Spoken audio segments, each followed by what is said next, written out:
Today at the Observing Fullerton podcast, we have Christa Marks with us. She is a longtime Fullerton resident and is the owner of the small business Small Batch Custom Skincare. She provides personalized custom blended skincare and products. Hi, Christa. Thank you so much for being with us today. Thank you. We're so happy to have you. Thank you, and thank you for inviting me. Yeah, of course. So I guess let's start off with what motivated you to start your own business? Well, my daughter was getting married, and I had not met the in-laws. They live in Florida, and the wedding was going to be in Florida, and I had not met them. So I thought, I should probably do something. I thought, well, I'll go get a facial.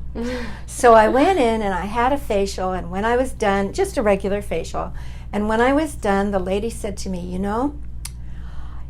you should use all these products, and she gave me a list of like 5 different products, and I said, well, how much are they? And she said, well, this C serum that we have is $150 for an ounce. And my gosh. I started laughing, and I said, I cannot do that. I'll never pay $150 for an ounce of anything. Right? I'm not that rich. So I said, let me take this list and go home, and I will look into these products, and I'll see, what makes sense to me. So I took it home and I started Googling and doing research, and I thought surely there must be a C serum that I can find that is less expensive than $150. Yeah. So I was Googling, and I came across this kit that made this exact formula from this $150 C serum. And I thought, well, I can do that. So I bought the kit. And it's there. People can buy the kit. Mm-hmm. And so I got it and I made it. Well, it made 6 ounces. Wow. And so I thought, well, I can't use all these 6 ounces right now. So I thought maybe some of my friends would like to try it. So I asked my neighbors and my friends, I've got 6 of these. Do you want to try some? And they said, sure. So we all agreed that we liked it a lot. So I thought, well, I can make this. Now I know how to do it. I can make it. So I started making that, and then people would say, well, golly, could you make a cleanser? And I would say, well, let me see if I can find a recipe for a cleanser. So, little by little, I started adding on these products based on what people asked me to make. And that's why they are named after people. And so my products are like Lisa's cream and Susan's cleanser. And how sweet. Because they were the people who either asked for it or they helped me by being a beta tester. And a beta tester is somebody who when you start to make a product, you say, well, is this good? Is this good yet? So you have various people try it out, and they go, well, it's a little too greasy, or it's a little too, this or that, or, they give feedback as a beta tester to the person who's making the product. And so they would give me feedback, and I would modify the product and then give it back to them again, and they would try it. And we would go back and forth like that until we all agreed, this is good. And then everybody was happy. Wow. So I did that with all the products. Yeah, I mean, that's so awesome how your friends and family were involved that way in the creation of it. And then one day my son came along and he said, hey, Mom, I have a beard, I said, yeah. He said, can you make a beard oil? And I went, a what? And he said, oh, really? It's a real thing. So I said, well, let me see what I can determine. So I went out and I researched what goes in a good beard oil. So I made that, and then his friends liked that, and then we branched out to a beard wash and a beard balm, which is just to kind of tame a beard, I guess you would say. And so now we have men's products as well. That's awesome. I never even knew that there was like beard balms or Me either. anything. So that's awesome. And do you like research how to create these? Yeah. Before I did anything at all, I spent hours and hours and hours. But I'm retired.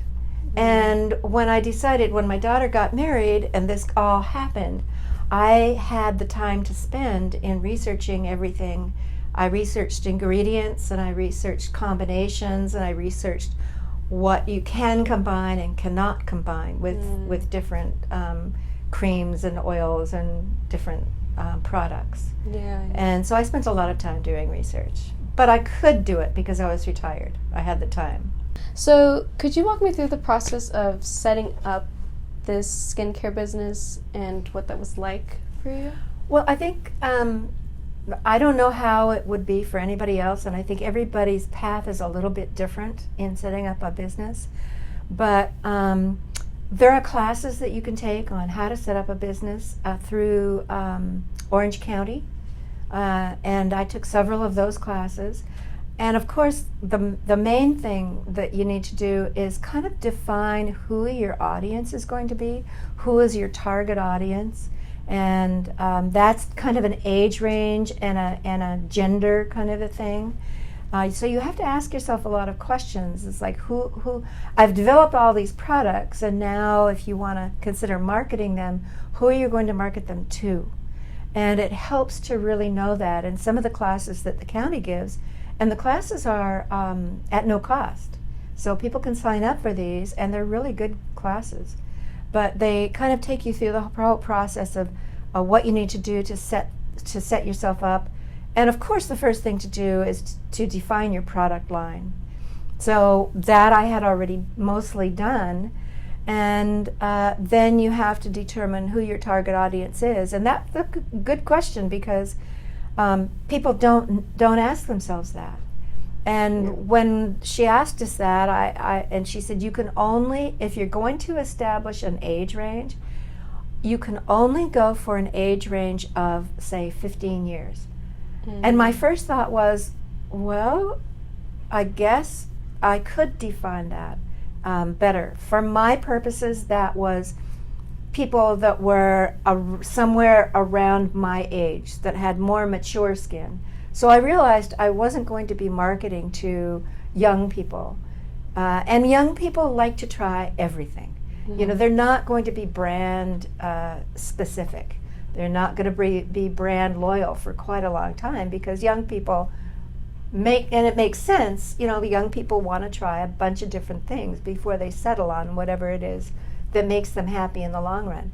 But people more my age, we've been through all that. We find what works and we stick with it.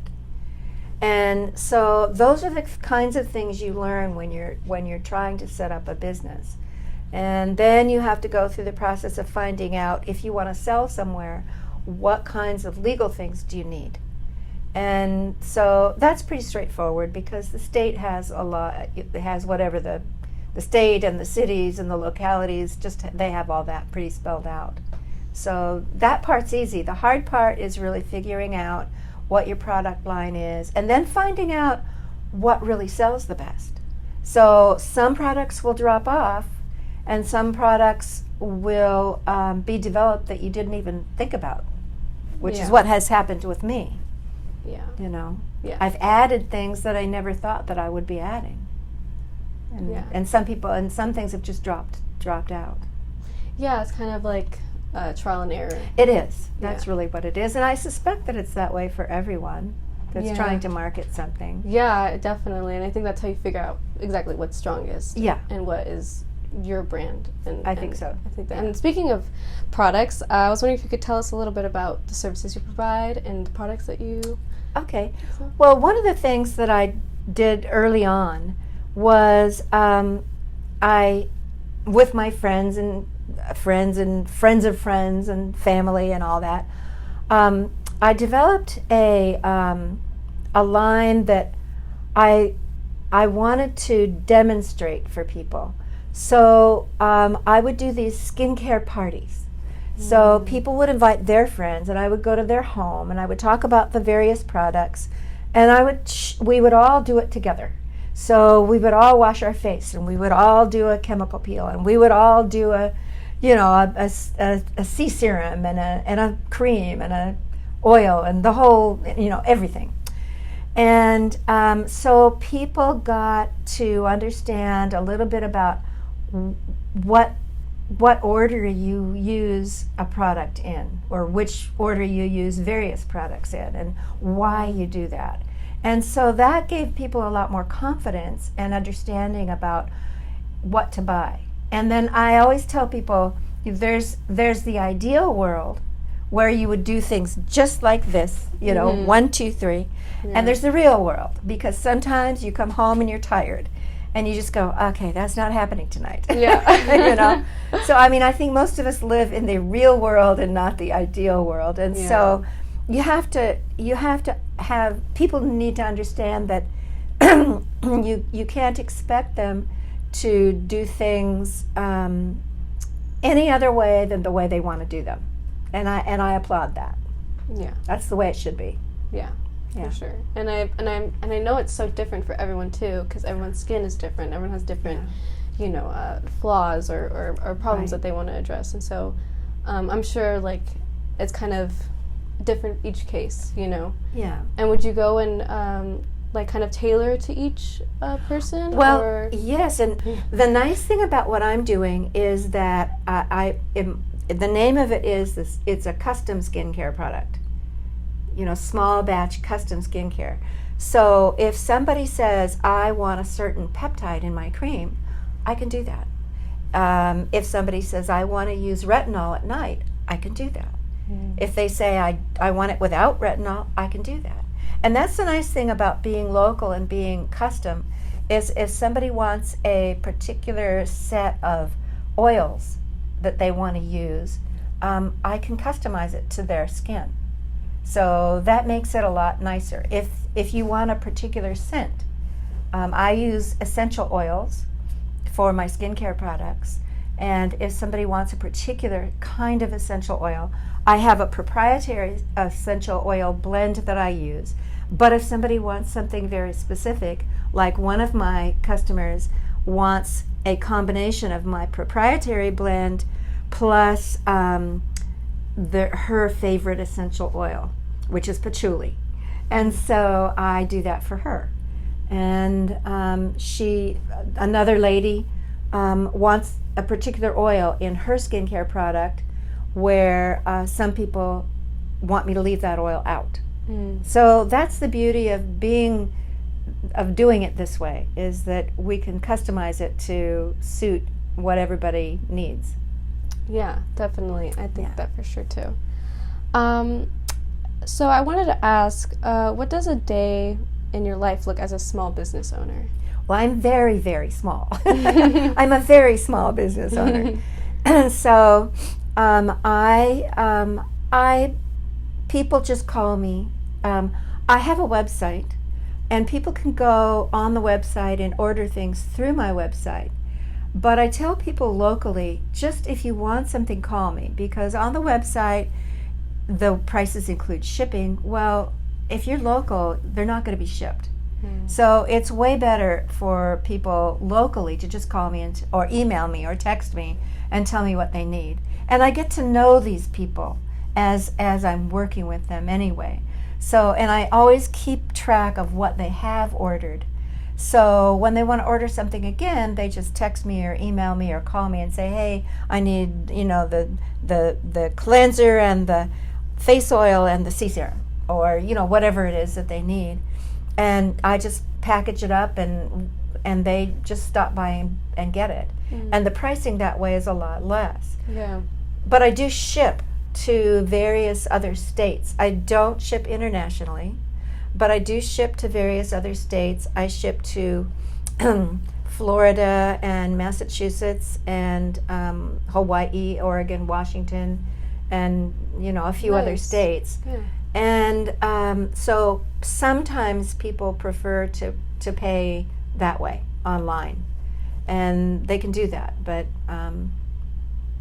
I have such a small business that I can just kind of talk to people and do it that way, and it's usually less expensive if people can just call me and tell me what they want. Yeah, and I like that it's so local too. It is, yeah. I think that's great. Yeah.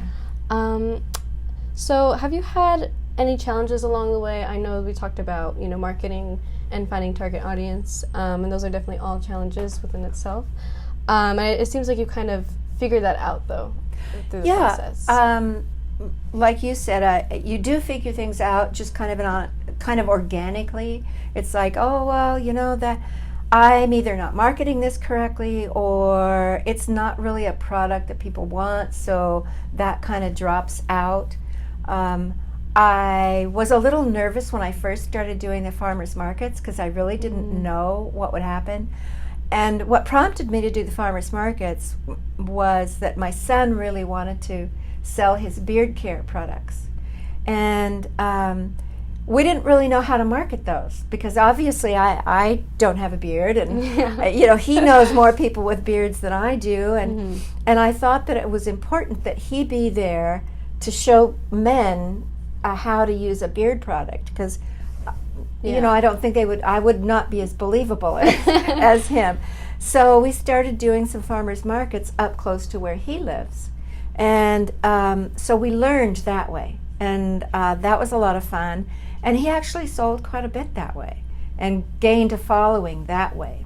Wow. Whereas my following came from doing the skincare parties in people's homes. And so he did really well with the farmers markets. And then when you get brave enough, or when you kind of learn a little bit about how to do the farmers markets, then you can kind of branch out and do other things like the sales at the Muckenthaler, which is what we did last December, which is where you guys saw me. Yeah. So that was fun. The Muckenthaler was a lot of fun. So I'll do that again next year if they have it, which I think they will. Yeah, for sure. Yeah. And I think that, I would totally be intimidated in a farmer's market because there's so many different things going on. It's and there's a lot of people, but it's also a great opportunity because of that. There's so many people, so I think that's really great that you took advantage of that. Well, and you learn, because sometimes people at farmers markets, or like the Muckenthaler, they will sell the same or similar products to what you have. So you're kind of always wondering, how well am I doing in comparison to how well they're doing. So, but everybody was very friendly. Okay, so as we wrap this up, I wanted to ask, for you, how do you describe success in your business? Well, a couple of ways, I would say. From the very beginning, I set out to do this for me. Remember, my daughter was getting married. I really wanted to look good. Plus, I had another motivation. As I was getting older, I know a lot of women that were having facelifts. And I was terrified of having anybody cut into me and going under anesthesia. So I said, okay, look, I'm going to do this. I'm not saying I will never have a facelift. I'm just saying I will put it off for as long as possible. So by doing this and using these products, I was thinking maybe I could just put it off until I just couldn't stand it any longer. So far, I haven't really felt the need to get a facelift. So, and I haven't had any kind of that work done. I've just used these products, and I have found that they really have worked for me.